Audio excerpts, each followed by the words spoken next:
हमने देखा था कि असेंबली ऑफ स्टेट जनरल की हमारा जो फ्रांस का ओल्ड रिजिम था उसमें स्टेट जनरल के पास द टैक्सेस है ना, टैक्सेस प्रपोजल, और उसके लिए भी जो है मेंबर्स जो हैं वो डिफरेंट भेजे जाते थे फर्स्ट और सेकंड स्टेट से 300 members and from the third state 600 members, but this time the third state rejected this proposal of on the basis of one vote one state. They demanded for the vote on the basis of one person one vote, and that's why Louis rejected. When Louis rejected this proposal, they leave the assembly and formed the national assemblies of their own in the indoor tennis court of Versailles. अब इस चीज के लिए कि कोई भी चीज है जिसमें कि हम कहीं पर भी प्रोटेस्ट करते हैं या रिवोल्ट करते हैं तो वो किसी ना किसी की लीडरशिप में होता है। तो यहाँ पर भी उनके जो वहाँ के दो फिलोसफर्स थे, उन्होंने उनके इस जो रेवोल्यूशन है उसमें उनको सपोर्ट किया। And you might be surprise that कि दोनों ही जो ये फिलोसफर्स की हम बात करेंगे वो दोनों ही फिलोसफर्स जो थर्ड स्टेट को सपोर्ट कर रहे थे, they did not belong to the third state, they belongs to the first and second state, correct? Who were these? First was Mirabeau and the second one was Abésiès.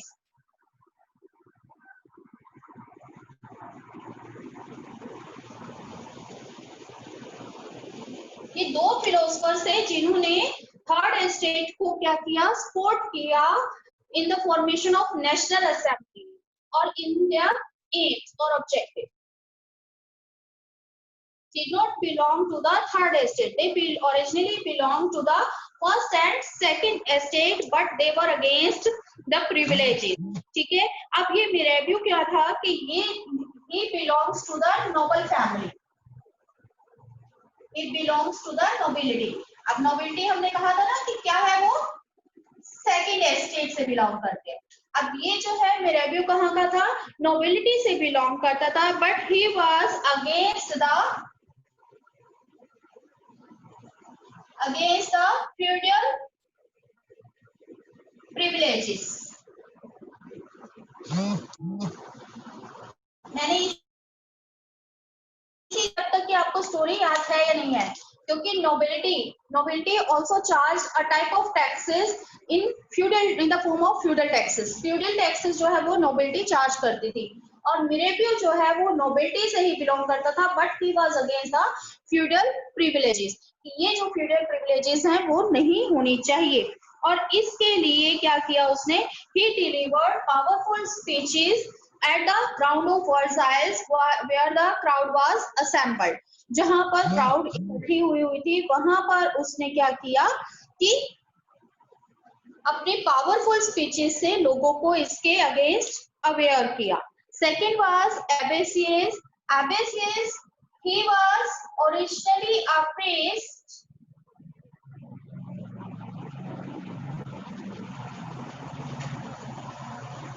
Priest means कि जो church के priest होते हैं ना, तो it means ये किससे belong करता था, फर्स्ट एस्टेट से, but he was also against the privileges, so he wrote articles and pamphlets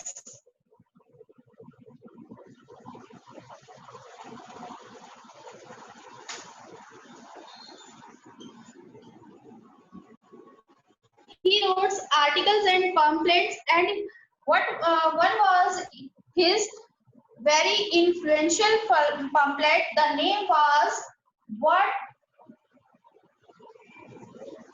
what is the third estate.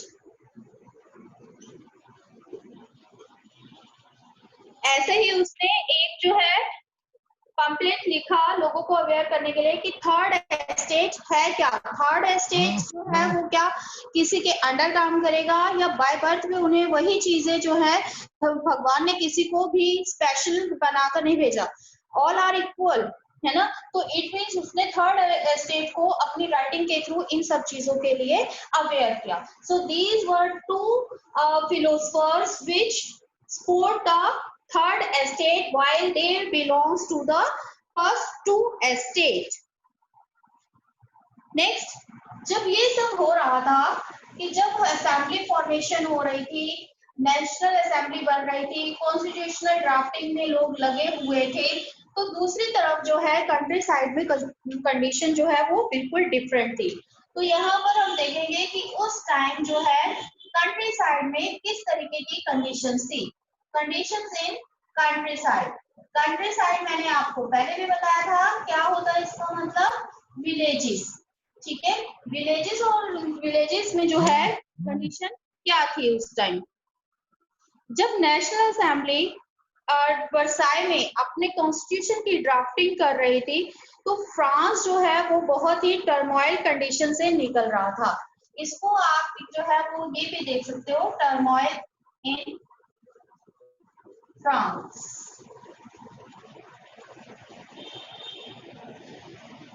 So write down when the assembly was busy in drafting the constitution, France was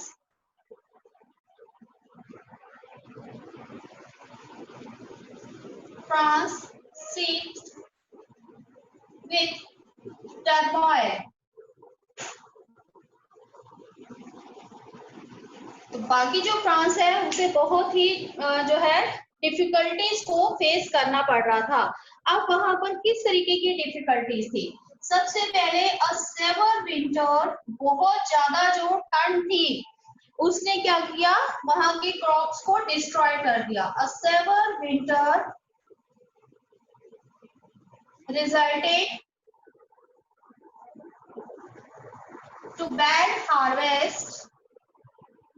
जो वहां की फसल थी वो क्या हो गई, खराब हो गई। अब फसल तो खराब हो गई, सेम कि जब फसल ही नहीं रहेगी, जो हार्वेस्ट है वही खराब हो जाएगी, तो प्राइसेस क्या हो जाएंगे, राइज कर जाएंगे। द प्राइस ऑफ ब्रेड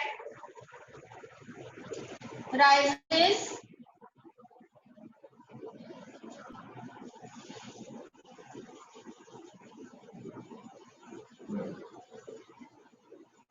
अब प्राइसेस तो जो है वो राइज करके, लेकिन उसके साथ साथ अब कोई भी जो है जो व्यापारी होते हैं, जो भी ट्रेडर्स होते हैं, वो शॉपकीपर्स होते हैं, वो ऐसे सिचुएशन को क्या करते हैं, उसका जो है एडवांटेज लेने की कोशिश करते हैं।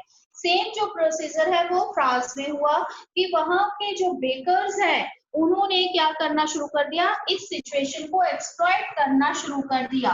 सो बेकर्स exploited the situation। अब कैसे एक्सप्लॉइट किया, they hoarded the supply, उन्होंने सप्लाई को रोक दिया। hoarded supplies, कि जो वहां के ब्रेड थे पहले ही उसमें जो है वो बहुत ही कम हो गई थी, जिसके कारण प्राइसेस बढ़ गए थे। अब बेकर्स जो हैं they were getting greedy and they exploited the situation and hoarded the supply, supply को और भी रोक दिया ताकि कि जो ब्रेड है उसके प्राइसेस और ज्यादा इंक्रीज हो जाएं। इसको जैसे कि जो आपका ये अब कोरोना चल रहा है उसमें क्या हुआ कि कुछ लोग जो है मास्क, सैनिटाइजर, इन सबको जो है वो एक स्टोर में इकट्ठा करना शुरू कर दिया उन्होंने स्टार्टिंग में, जिससे कि क्या हुआ, इनके प्राइसेस जो हैं वो एकदम से राइज कर गए। जो 2 रुपीज का मास्क है वो आपको 10 रुपीज का मिल रहा था, 100 रुपीज वाला था। वो किसका रिजल्ट है, because the people exploited the situation and hoarded the supply. अभी आपने रिसेंटली देखा, और यही सिचुएशन ब्रेड के जो है उसमें कहाँ थी, फ्रांस में थी। अब यहाँ पर क्या हुआ कि जब लोगों को ब्रेड नहीं मिल रही, उसकी सप्लाई जो है वो उसकी शॉर्टेज हो गई, प्राइसेस राइज हो गए। चलो भाई कोई बात नहीं, प्राइसेस राइज कर गए, लेकिन खाना तो है ही ना। तो लोगों ने क्या करना शुरू कर दिया, the people had to stand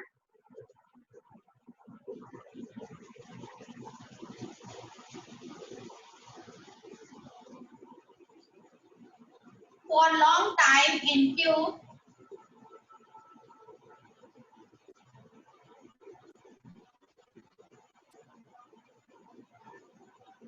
अब वो घंटों जो है लाइन में खड़े रहते थे कि चलो ठीक है, हमें खाना तो है ही, तो कोई बात नहीं, जितनी भी प्राइसेस आप लेना तो पड़ेगा, लेकिन उसके लिए भी उनको क्या करना पड़ता था, एक लंबी लाइन में बेकरी शॉप्स पर खड़ा होना पड़ता था।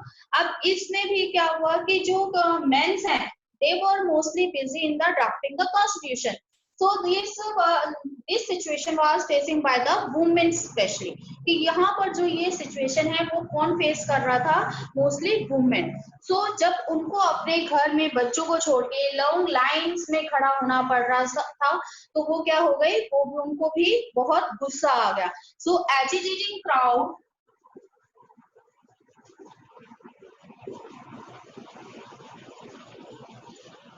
especially women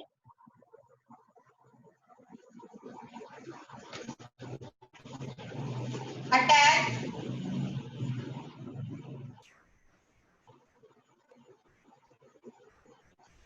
the shops।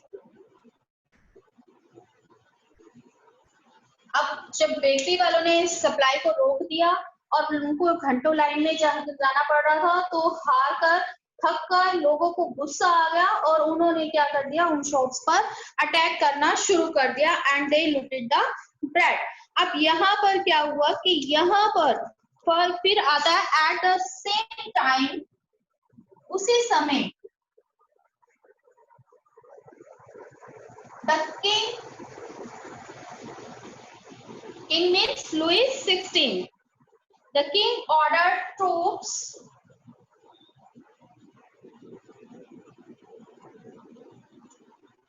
to move into Paris।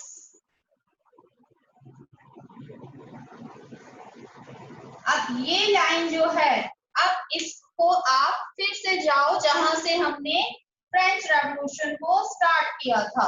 अब ये वही लाइन आ गई ना, the news spread the king order troops to move into Paris, है ना।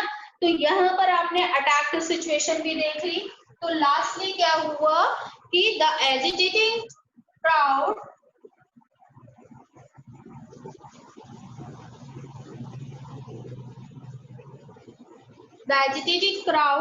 attacked on Bastille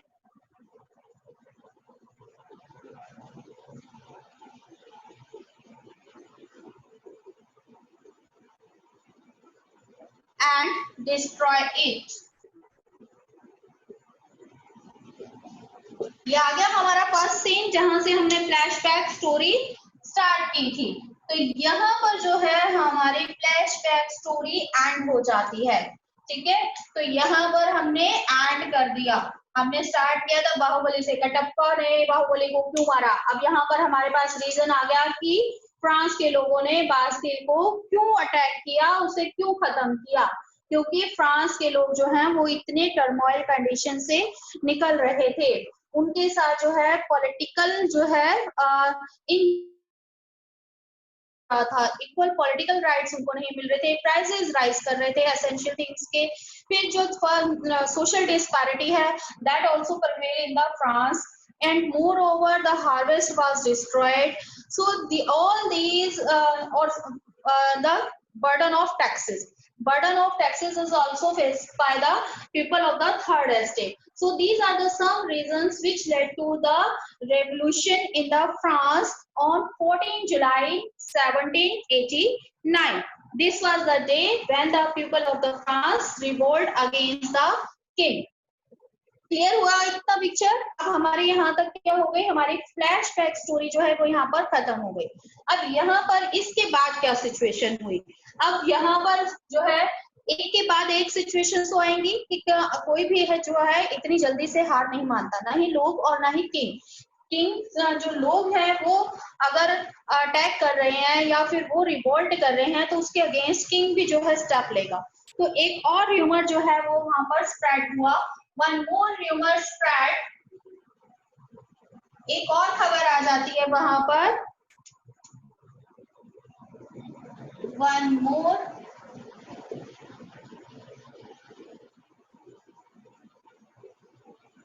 अब ये र्यूमर क्या था? ये र्यूमर था कि जो वहां के लैंडलॉर्ड्स हैं, लैंडलॉर्ड्स मीन्स कि जो वहां के एस्टेट्स जो हैं, फर्स्ट 2 एस्टेट्स हैं, उनके लैंडलॉर्ड्स जो मेंशंस में रहते हैं, उन्होंने जो है कुछ लोगों को हायर कर लिया, यानी कि जो हम कहते हैं कि जो क्रिमिनल्स को, गुंडों को उन्होंने हायर कर लिया to destroy the crop.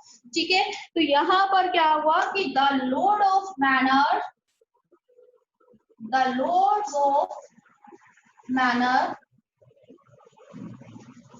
had hired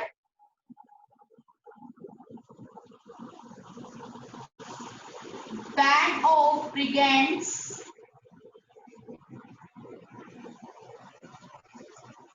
to destroy the crops। अब जितनी बची हुई फसल है उसको खत्म करने के लिए जो वहां के जो बड़े लोग थे उन्होंने क्या किया, गुंडों को हायर किया। बैंड ऑफ ब्रिगेंड्स मींस गुंडों को यानी क्रिमिनल्स को हायर करना। तो उन्होंने उनको हायर किया कि जाओ और सारी फसल को जो है खराब कर दो। यहाँ पर आप लिख सकते हो मानर का मीनिंग क्या है? An estate consisting of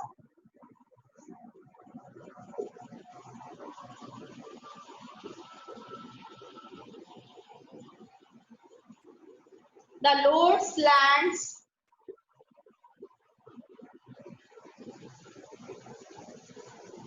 and mansions means bungalows।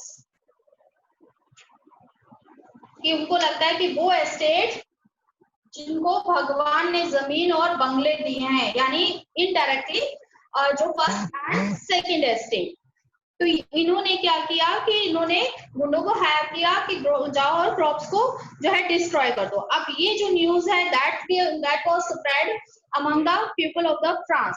अब लोगों ने क्या सोचा कि वो आए और हमारे क्रॉप्स को जो है वो डिस्ट्रॉय करे, तो इससे पहले क्यों ना हम उन्हीं को खत्म कर दें। तो यहाँ पर क्या हुआ कि ड्यू टू दिस, इसके कारण जो है peasants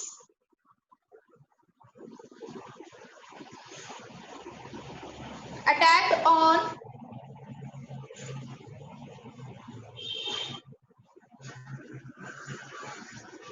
the residence of the king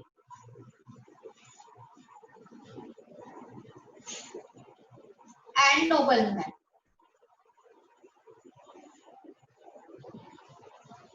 अब उन्होंने सोचा कि हमें नुकसान पहुंचाए इससे पहले क्यों होना हम ही किंग और जो नोबलमैन हैं उनके रेजिडेंस को खत्म कर दे। अब उन्होंने क्या किया कि उन्होंने उस पर अटैक कर दिया। अटैक के बाद दे लूटेड फॉर इट अगेन, और उन्होंने जो बड़े बड़े बेकर्स थे या लैंडलॉर्ड थे जो उन्होंने होर्डिंग की हुई थी ब्रेड की, उसको उन्होंने लूट लिया। इन्होंने पीजेंट्स ने, तो they looted the hoarded again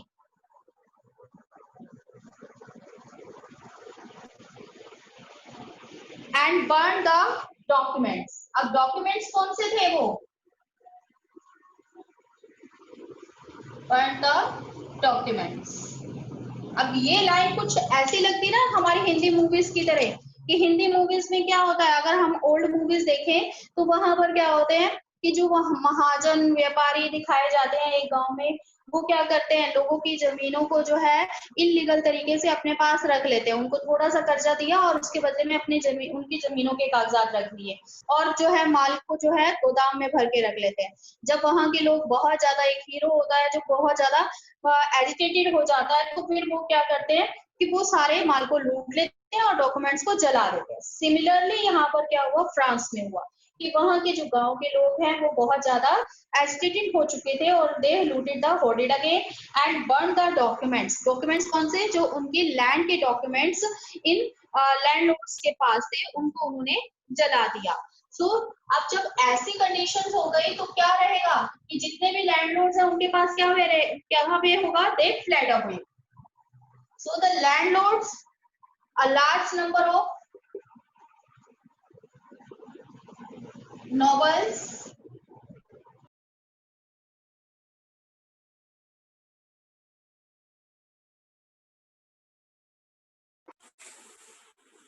fled away from their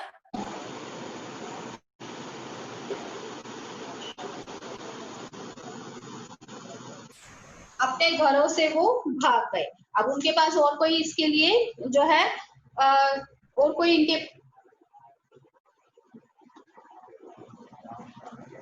उनके पास और कोई जो है इसके अलावा कोई भी ऑप्शन नहीं था. अब यहाँ पर देखो कि जब सारे ही लोग जो हैं अगेंस्ट हो गए किंग के, बहुत जो 90% पीपल थे फ्रांस के, देवर अगेंस्ट द किंग, है ना. और इतनी टर्मोइल सिचुएशन के बाद लोगों ने अटैक करना शुरू कर दिया, बास्तिल को नष्ट कर दिया. उसके बाद जो वहां के नोबल्स और किंग्स के रेजिडेंस है उनको तोड़ना शुरू कर दिया, दुकानों में लूटपाट करना शुरू कर दिया. तो ये जो रिवॉल्ट है वो इतना ज्यादा इंक्रीज हो चुका था कि अब जो वहां के किंग है, जो लुइस 16 है, उसको लगा कि it can not be controlled. अब इसको मैं कंट्रोल नहीं कर सकता, तो इसको कंट्रोल करने की जो है एक ही ऑप्शन अब मेरे पास है कि मैं नेशनल असेंबली को रिकॉग्नाइज कर लूं, कि मैं जो नेशनल असेंबली ये थर्ड स्टेट फॉर्म कर रही है उसको मैं क्या करूं, उसको रिकॉग्नाइजेशन कर लूं, यानी उसको मान्यता दे दूं और अपनी पावर्स को उसके अकॉर्डिंग ही जो है स्टार्ट करूं. तो यहां से क्या हुआ,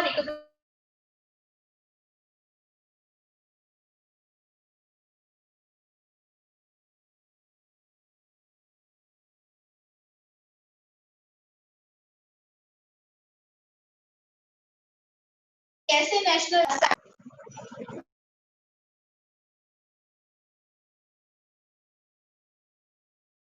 कि जब इतने लोग इतनी संख्या में जो 90% पीपल हैं, they were against the king. So to by to start the power of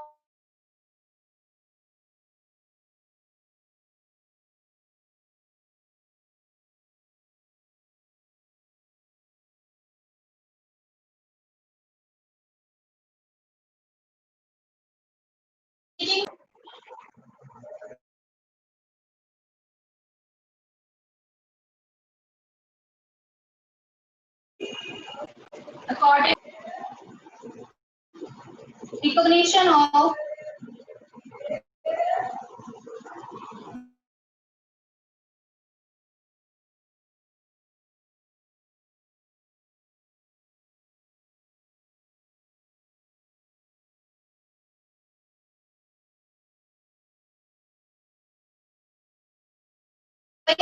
उसी को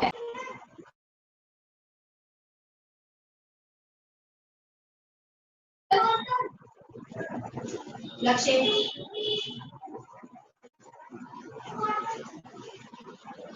his powers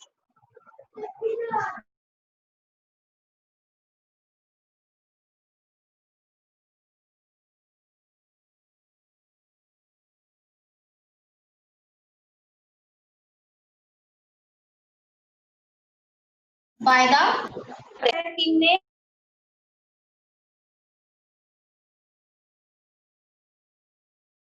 पहले तो उससे कर लिया, उसके बाद उसने उसकी इस बात को भी मान लिया कि he will act according.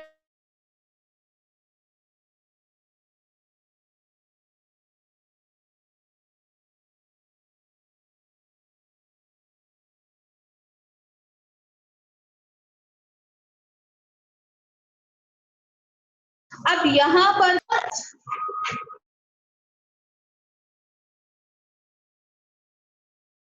remember the date, assembly passed a decree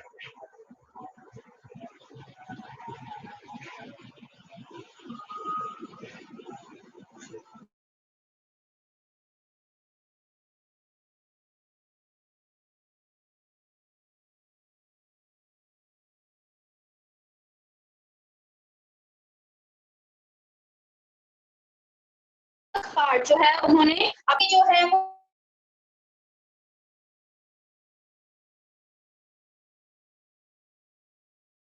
में आए। तो you can write objectives or changes after the constitution।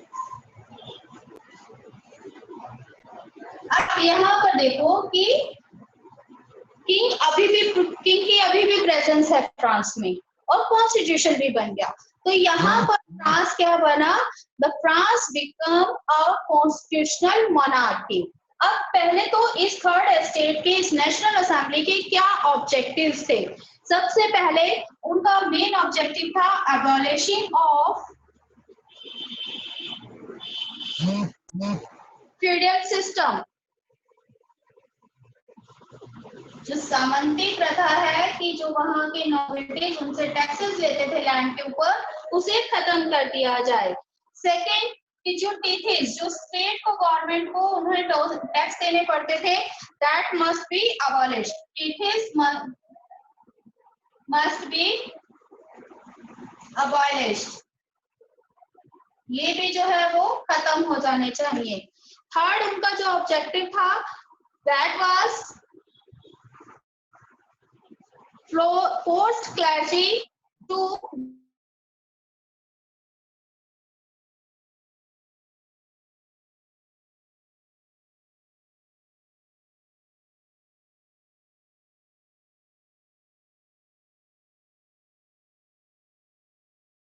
Clergy give up. ऊंचे कुल में पैदा हुए हैं तो ऊंची जो पोस्ट है, हायर पोस्ट है, पर भी उन्हीं का राइट है। ये सारी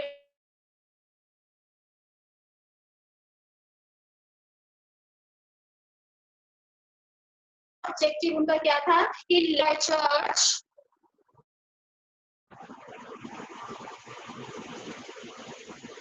जो चर्च के लोगों के पास जो लैंड थी, दैट वर कॉन्फिस्केटेड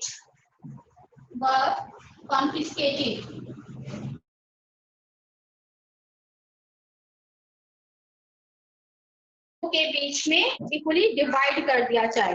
तो यहाँ पर क्या हुआ कि ये इनके मेन ऑब्जेक्टिव थे। फ्यूडल सिस्टम एंड टैक्सेस हम यहाँ पर लिख सकते हैं। तो ये जो है कॉन्स्टिट्यूशन जब ड्राफ्ट हो रहा था तो थर्ड एस्टेट के मेन ऑब्जेक्टिव थे। और ऐसा भी हुआ, जब कॉन्स्टिट्यूशन ड्राफ्ट हुआ तो क्या चेंजेस आए फ्रांस में, ये सारे चेंजेस आए। Feudal system was abolished, tithes was abolished, the clergy had to give up their privileges, land owned by church were confiscated. These were the changes। मतलब आपको सिर्फ मस्ट की जगह जो है वो क्या कर देना है, चेंजेस में ला देना है। तो सेम ऑब्जेक्टिव, सेम चेंजेस जो हैं वो आप इसमें देखोगे। अब इसका क्या हुआ कि जब हम फ्रांस में ड्राफ्टिंग हो गई कॉन्स्टिट्यूशन की, उसके बाद ये सारे चेंजेस फ्रांस में आए। इसका क्या रिजल्ट रहा, बाय दीज मेजर्स, अब जब ये सारे स्टेप्स लिए गए तो जो किंग के ऊपर 2 बिलियन जो उसके 2 बिलियन का जो उसके ऊपर डेब्ट था वो क्या हो गया, सारा खत्म हो गया। By this measures the whole डेब्ट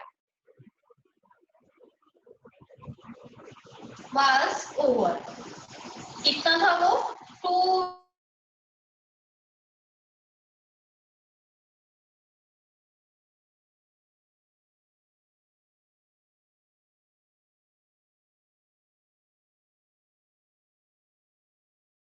वो सारा खत्म हो गया।